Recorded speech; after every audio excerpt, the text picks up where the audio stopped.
उन 350 लोगों का क्या होगा जिन्होंने पंजाब असेंबली के लिए इमरान खान को 1.5-2 करोड़ रुपया दिया था। मैं आपको गारंटी से बताता हूँ कि वो औरतें ज़मान पार्क और बनी गाला से ज़्यादा महफूज हैं थानों में और जेलों में। आज इमरान खान की और बुशरा बेगम की बड़ी लड़ाई हुई है इस्लामाबाद जाते हुए। कल बीबीसी को इंटरव्यू देते हुए उन्होंने 5 मिनट के अंदर 2 कलाबाजियां कही। यही इमरान खान का मसला है, जो इन्होंने खुद मारा बंदा उसके ऊपर तो इतनी सियासत कर ली। ये जो है ना बहू बहू बहू, ये वाला बंदा कल रात को जरदारी साहब के घर के बाहर खड़ा रहा गेट पे 1.5 घंटा। हैरानी मुझे क्या हो रही है, मैं आपको ब्रेकिंग न्यूज देने लगा हूं। अस्सलाम वालेकुम नाज़रीन, आप देख रहे हैं मुबश्शिर लुकमान यूट्यूब चैनल। मैं हूं महविश तबस्सुम। मुबश्शिर साहब, आज इधर उधर की सारी बातें छोड़ें। इलेक्शंस के हवाले से बहुत दिन हो गए मैंने आपसे सवाल नहीं किया, क्योंकि आप कहते थे डेली एक ही क्वेश्चन। अगर मैं इलेक्शंस की आज बात करूं, आपके जहन में क्या आता है? पहली चीज जो मेरे जहन में आएगी इलेक्शंस के हवाले से वो ये है कि उन 350 लोगों का क्या होगा जिन्होंने पंजाब असेंबली के लिए इमरान खान को 1.5-2 करोड़ रुपया दिया था। क्या उनके पैसे वापस होंगे? क्या उनकी रकम डूब गई? ये जो 700 750 करोड़ रुपया है तकरीबन, मोर और लेस, वो किसके खाते में है, कहाँ गई, और जिन्होंने दी क्या उनके पास कोई एविडेंस है कि उन्होंने दी कि सिर्फ कैश दे के आ गए थे? तो वो रकम देने वाले तो डूब गए, पता नहीं किसने किस तरह दी, उनका तो बेड़ा गर्क हो गया।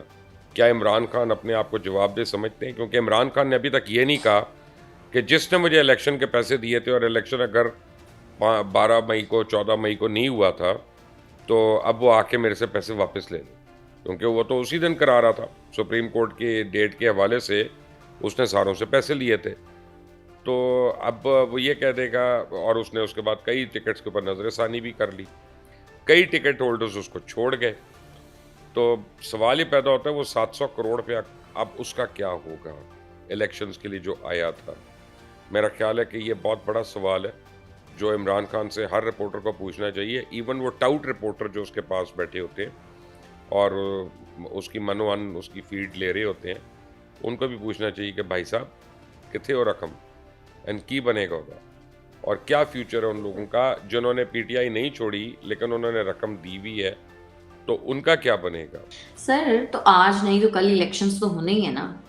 तो रकम दी हुई है तो कोई और में बात से नहीं, बहुत लोग पार्टी छोड़ ऑफिस चुके में हैं ना रखवा दो। महाविश, बहुत लोग छोड़ चुके हैं पार्टी, अच्छा। तो वो उनको तो टिकट नहीं चाहिए, तो उनके पैसे हम्म, वापस होंगे। सर उन्होंने अपनी मर्जी से छोड़ी है, पैसे वापस तो नहीं मिलने चाहिए। ठीक है, यानी यही मतलब है कि इमरान खान का काम जो है वो लोगों से पैसे बटोरना है, कारोबार करना नहीं। ये कारोबार वाली बातें आप बता रही हैं मुझे कि जी आपने बयाना दे दिया था, अब टाइम गुजर गया तो बयाना वापस नहीं होगा, आपने सौदा खराब किया, तो ठीक है। तो बेसिकली इमरान खान के लिए सियासत अवाम की खिदमत नहीं है, कारोबार है। यही हुआ ना मतलब। सर वैसे जाहिर है बहुत सारी गिरफ्तारियां हुई हैं रिसेंटली। उन औरतों का क्या बनेगा जो गिरफ्तार हुई हैं? मैं आपको गारंटी से बताता हूँ कि वो औरतें ज़मान पार्क और बनी गाला से ज़्यादा महफूज हैं थानों में और जेलों में। कि वहाँ पे लोग उनको एहतराम से रखेंगे, एहतराम से देखेंगे, उनकी इज्जत भी करेंगे। और जो ज़मान पार्क के बाहर खड़े होकर जो उनकी हालतें होती थीं और जो उनके साथ उनको डांस करा करा के उनकी वीडियोस बना बना के उन पे नोट फेंके जाते थे, वो तो नहीं होगा ना। तो इंशाल्लाह उनकी इज़्ज़तें बेहतर हाथों में हैं। वहाँ पे जब तक वो बनी गाला और ज़मान पार्क के बाहर नाच रही थी तब तक तो वो सही नहीं थी। सर कोई उनको मजबूर थोड़ी कर रहा था वहां नाचने के लिए, सब सही अपनी बात मर्जी है, से आता है। बिल्कुल अपनी मर्जी से आती थी। लेकिन तो जेल अब कोई अपनी मर्जी से नहीं जाता। हाँ ठीक है, तो फिर आप जब कानून तोड़ते हैं तो फिर आप जेल जाते हैं। जब आप ये तो नहीं कह सकती ना कि जी मैं सर्कस में मोटरसाइकिल चलाती थी, मैं 9 लोगों को वहाँ पे अपने कंधे पे बैठा के मोटरसाइकिल चला लेती थी, मुझे सड़क पे इजाज़त होनी चाहिए। 5 लोगों को तो मैं मोटरसाइकिल पे लेके जाऊँ तो आपको नहीं इजाज़त मिलेगी ना। कानून तोड़ेंगी आप तो फिर आप अंदर जाएंगी। तो सर वो बहुत सारी खवातीन ऐसी भी हैं जो रूपोश हैं, गायब हैं, घरों से भागी हुई हैं। सर उन सब का क्या बनेगा, वो कहाँ? वो बेचारियों को वैसे ही शौक था, घरों से भाग भाग के तो जाती थी वहाँ पे, लड़ाइयाँ कर कर के तो जाती थी। वो तो इस बहाने चलो अपना सैर सपाटा ही हो रहा है उनका, क्या बनना उनका। मेरा मतलब है जिनको अपने घरों की इज्जत का ख्याल ना हो, जिनको अपने माँ बाप की इज्जत का ख्याल ना हो, जिनको अपने शौहरों का ख्याल ना हो, जिनको अपने बच्चों का ख्याल ना हो। और ये मैं सिर्फ वो बुशरा को नहीं कह रहा, बुशरा बेगम को, जिनको अपने बच्चों का ख्याल ना हो और जाके वो और ढूंढ रही हो, तो फिर उनके लिए क्या परेशान होना, मुझे तो कोई परेशानी नहीं है महाविश। सर, ज़मान पार्क से खबरें आ रही हैं कि खान साहब की जो हालत है वो अब काफ़ी संभल रही है और वो दोबारा से महाज संभालने के बारे में सोच रहे हैं। बुशरा बीबी का गुस्सा भी अब काफ़ी हद तक ठंडा हो गया है। सर, इसमें कोई सदाकत है या फिर ये सिर्फ एक तसल्ली है? कोई सदाकत नहीं। आज इमरान खान की और बुशरा बेगम की बड़ी लड़ाई हुई है इस्लामाबाद जाते हुए, और उन्होंने उनको ताने दिए हैं कि तुम्हारी वजह से ही हो रहा है, उन्होंने कहा तुम्हारी वजह से ही हो रहा है, और उनका अल्लाह खैर करेगा, ये करेगा। लेकिन ये है कि हालात उस तरह के नहीं, और जो आप कह रही खान साहब की तबीयत बेहतर हो रही है, तो क्या ख़राब थी ये भी बता दें पीटीआई वाले कि जी अब किस चीज़ से बेहतर हो रही है तबीयत। पहले क्या था, पेट ख़राब था, ब्लड प्रेशर था, मसल पुल था। सर, वो मेंटली थोड़े डिस्टर्ब थे ना? मानते हैं अब ये, चलो पहले तो मान नहीं रहे थे, चलो अगर अब वो मान रहे हैं तो मेंटली डिस्टर्ब्ड आदमी 2 दिन में नहीं ठीक होता महाविश। मेंटली डिस्टर्ब्ड आदमी का इलाज होना पड़ता है। इतनी देर में खान साहब का मेंटल इलाज नहीं हुआ, तो वो अभी तक डिस्टर्ब्ड ही हैं। सर, ये आपस में दोनों की लड़ाई हुई, ये बातें आपको कैसे पता चलती?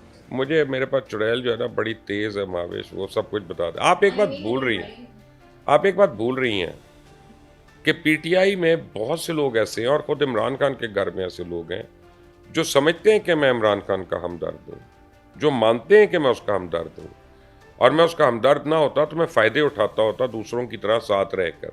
मैं भी लाख लाख डॉलर एक महीने का कमा रहा होता अपने वीलॉग से, उसकी तारीफ़ों के पुल बांध के।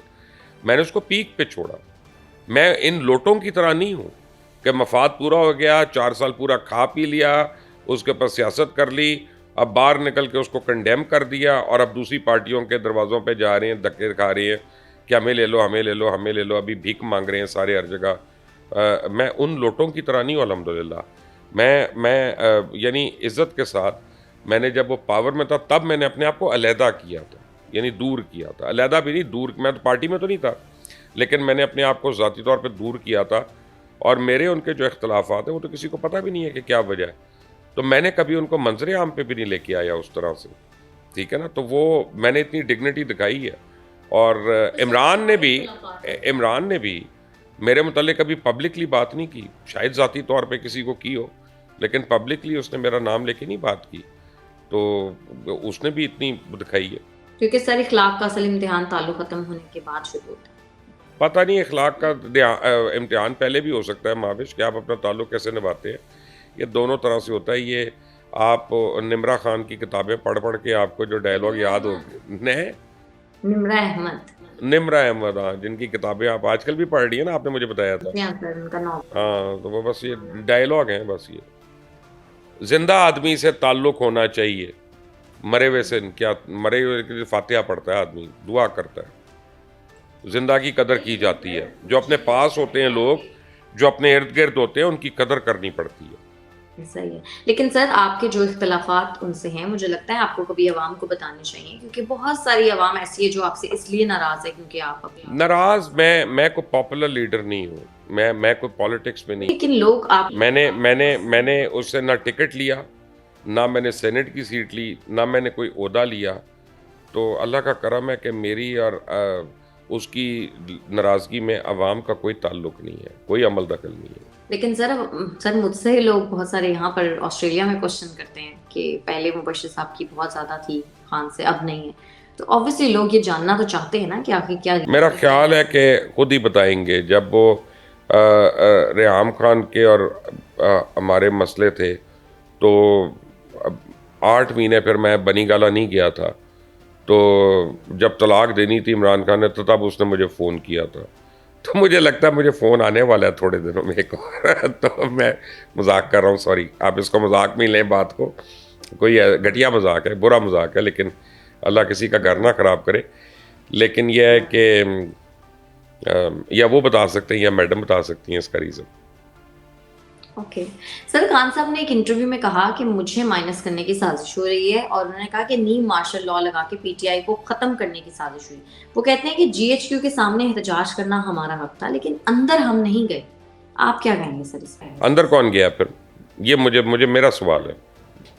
सर, वो ये कहते हैं कि ये नून लीग वाले हैं, हुकूमत के ही लोग थे जो। कल बीबीसी को इंटरव्यू देते हुए उन्होंने 5 मिनट के अंदर 2 कलाबाजियाँ कही, और आखिर में उन्होंने कहा कि मेरे गिरफ्तार होने पे मेरे कारकुनों और रहनुमाओं ने ये घेराव जलाओ किया या आग लगाई या इधर उधर हमले किए, मुझे उसका इल्म नहीं था। यानी अब उन्होंने अपने रहनुमाओं पे और अपने कारकुनों पे डाल दिए, खुद वहाँ से हाथ धो लिए बड़े आराम से। यही इमरान खान का मसला है। यानी जो मर गए थे उनके मतलब कह रहा था कि ये हमारे कारकुनान हैं, जो जिंदा गिरफ्तार थे उनके मतलब कह रहा था हमारे से उनका ताल्लुक कोई नहीं है। आप देखें जिले शाह से एक बंदा मरा था गाड़ी को, वो तो अल्लाह का बड़ा करम हुआ कि वो आके मान गया कि मैंने गाड़ी से मारा और मेरी गाड़ी से मारा, फिर हम उसको अस्पताल में छोड़ के आके लाश को, ठीक है ना। और वो भी आपको पता चल गया कि उसको वो जो थी यास्मीन राशिद और दूसरों, उन्होंने क्या कहा कि खान साहब बड़े खुश हुए, उनका वेल डन, अब तुम चुप करके बैठो, हुलिया ज़रा बदल लो। उसने हुलिया भी बदल दिया। ये अगर असल लाशें होती माविश, जो इन्होंने खुद मारा बंदा, उसके ऊपर तो इतनी सियासत कर ली, तो अगर खुदा न खास्ता लाशें होती हैं अपने कारकुनों की इनके पास, तो ये तो इस्लामाबाद से पहले तदफीन ही नहीं होनी थी। कंधों पे उठा उठा के पूरे पाकिस्तान में फिरते रहना था इन्होंने तो उम्रे पे चले जाना था उन लाशों को लेके। ये आप कमाल कर रही हैं यार, इनके झूठों का कितना एतबार करे आदमी। अल्लाह ताला रोज़ इनको एक्सपोज करता है, लेकिन अगर आपके जैसे चाहने वाले जो हैं उनको नज़र ना आए तो ठीक है, फिर हम क्या कह सकते हैं। सर, फवाद चौधरी साहब और जो दीगर रहनुमा हैं वो अडयाला जेल में शाह महमूद कुरैशी साहब से मिले हैं, और इस तरह की इतलात आ रही हैं कि जितने भी पीटीआई के साबका अरकान हैं वो एंटी नवाज और एंटी पीपल्स पार्टी फोर्स बनाने जा रहे हैं। तो सर, शाह महमूद कुरैशी साहब को भी राजी किया जा रहा है पार्टी छोड़ने पर, आपके ख्याल में ऐसा कुछ होगा? ये जो है ना बहू बहू बहू, ये वाला बंदा कल रात को जरदारी साहब के घर के बाहर खड़ा रहा गेट पे 1.5 घंटा, उन्होंने गेट के अंदर नहीं आने दिया, ठीक है ना। उन्होंने गेट से धक्के दिलवा के चौकीदारों से पिकवा दिया। उसके बाद ये अपना कोशिश करता रहा इसको कि लंदन जाके या यहाँ पे किसी तरह नवाज शरीफ साहब से बात हो जाए। उन्होंने इस काबिल नहीं समझा कि इसको अपने किसी नौकर से भी बात करने दें। तो अब भाई साहब के पास ऑप्शन ही कोई नहीं, उन्होंने यही कहना है कि हम नवाज और जरदारी के ख़िलाफ़ खड़े हैं, तो फिर इमरान के साथ रहते, वहाँ पे क्यों नहीं खड़े। तो इमरान के सारे फैसले अगर तुम्हारे से पूछ के होते तो ये फैसला कैसे तुम्हें नहीं पता। खुद मुराद सईद की ऑडियो आ गई कि वो हर एक को बता रहा है, तुम्हें जगहें दिखा दी हैं, तुम्हें बता दिया है, अब वहाँ पे जा जाके किसी हुक्म का इंतज़ार ना करो, जो तुमने करना करो अब जाके। वो यानी आपने जगहें भी दिखाई, सब कुछ किया, तो आपके ख्याल है इन लोगों को पता नहीं था। अब ये अपनी जान बचाने का, और पॉलिटिकल पार्टी इन्होंने तो कभी किसी को जेब से खाना नहीं खिलाया, इनके तो यानी मौत आ जाएगी इनको। तो ये तो खुदा ना खास्ता जनाजा घर पे हो तो को हमसायों से खाना मंगाते हैं कि जी वो लोग आ रहे हैं तो खाना ही दे दें। तो ये इनकी तो ये हाल है। पार्टी चलाना उसका बड़ा दिल गुर्दे का काम है, और इनकी कोई इतनी करिस्मेटिक पर्सनैलिटीज़ है ना, ये को अब्दुल ईदी हैं, ये ऐसी चीज़ हैं कि वो आएंगे तो लोग खड़े हो जाएंगे सामने। सबको पता है इनकी औकात, इनकी हैसियत और इनके करतूत, किसी से ढके छुपे नहीं है। हाँ, सर, तरीन ग्रुप की तरफ से भी ऐलान किया गया है कि 1 हफ्ते में नई पार्टी बनाने का ऐलान कर दिया जाएगा। सर, अब कितनी पार्टियां बनेंगी? जाहिर है जहांगीर तरीन साहब और शाह महमूद कुरैशी साहब तो एक साथ नहीं होंगे, तो फिर क्या होगा? उनकी एक पार्टी बना लेते हैं, उसका नाम रखते हैं पाकिस्तान टी पार्टी। हर एक को हम पाकिस्तान टी पार्टी, हम दोनों चाय बना बना के हर एक को चाय पिलाएंगे। बस आप दूध पत्ती बनाना, मैं सेपरेट चाय बनाऊंगा, और जो है ना लोग भी खुश, हम भी खुश के लोगों की खिदमत का मौका मिल रहा है। बना ले पार्टियां, जब इलेक्शन होंगे फिर पता चलेगा कौन सी पार्टी क्या परफॉर्म कर रही है। जहांगीर तरीन तो शायद फिर भी चला सकते हैं, उनको उनको उनको अमली तजुर्बा है। शाह महमूद कुरैशी साहब ये तो भाई दुकान नहीं चला सकते, पार्टी कहाँ पे चलाएंगे। इनको आप कहें कि अच्छा ये सुपर मार्केट है, ये स्टोर है, ज़रा इसको चला दें, 1 महीने वो बंद करा देंगे उसको। सर, सरदार तनवीर इलियास साहब ने खान साहब को बड़ा बुरा भला कहा है। वो कह रहे हैं कि फौजी कानून के तहत इनसे निपटा जाए। राना सनाउल्लाह साहब कह रहे हैं हमारे पास सबूत हैं कि 9 मई के मास्टरमाइंड जो है वो खान साहब थे। आपके ख्याल में इनका ट्रायल कोर्ट मिलिट्री कोर्ट में होगा? पहले तो सरदार तनवीर इलियास को ताज़ीरात इस्लाम के तहत इसके हाथ कटने चाहिए, इसकी ज़ुबान भी कटनी चाहिए। मेरा मतलब है जो सज़ाएँ इस्लाम में, मैं उसकी बात कर रहा हूँ, क्योंकि तो खुद माना मैंने अरबों रुपया दिया। यानी रिश्वत देने वाला और रिश्वत लेने वाला दोनों जहन्नुमी हैं। अब रिश्वत लेने वाला तो अभी तक नहीं माना, रिश्वत देने वाला मान चुका है कि मैं पैसे दिए, मैं तो इतने पैसे खिलाए हैं, मैं तो ये किया है। इसने अली अमीन गंडापुर को भी देने की बात की, इसने इमरान खान को भी देने की बात की, हर एक को बात की। तो ये तो राशि आदमी है।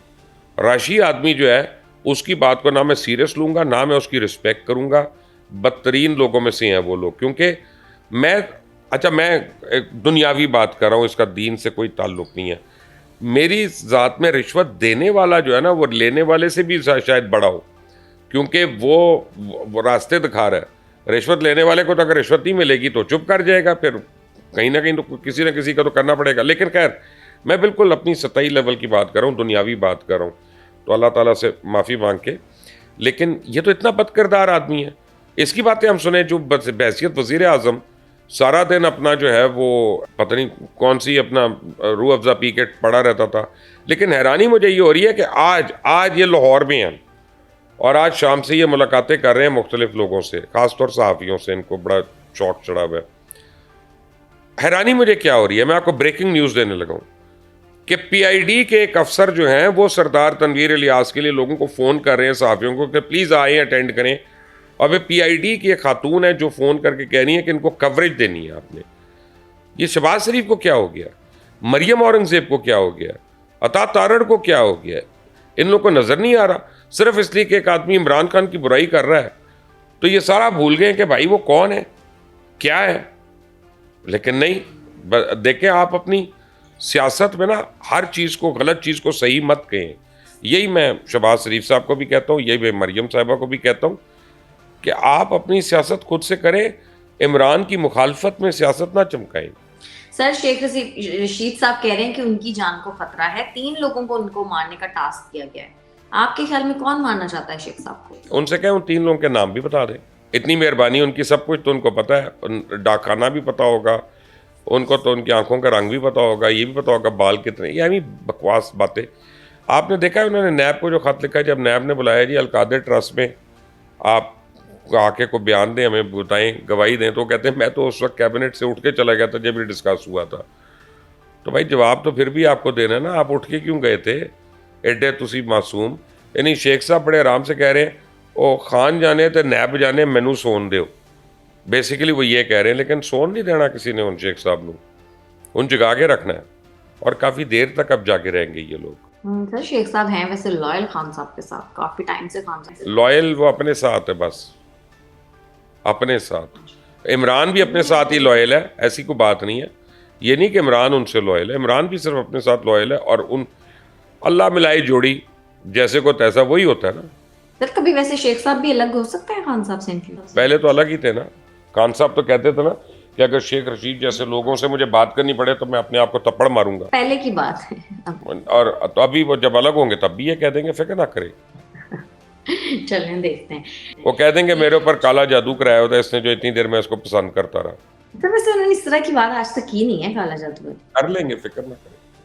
काला जादू वो क्यों कहेंगे, लोगों को शक होना शुरू हो जाएगा। ठीक है सर। मुबश्शिर साहब, बहुत शुक्रिया आपका आज के प्रोग्राम। नाज़रीन, आज के प्रोग्राम से इतना ही। अगर आपको हमारी वीडियो पसंद आती है तो चैनल को कर दें लाइक, सब्सक्राइब और शेयर, और अपनी कीमती राय से हमें ज़रूर आगाह कीजिएगा। हमें इजाज़त दें।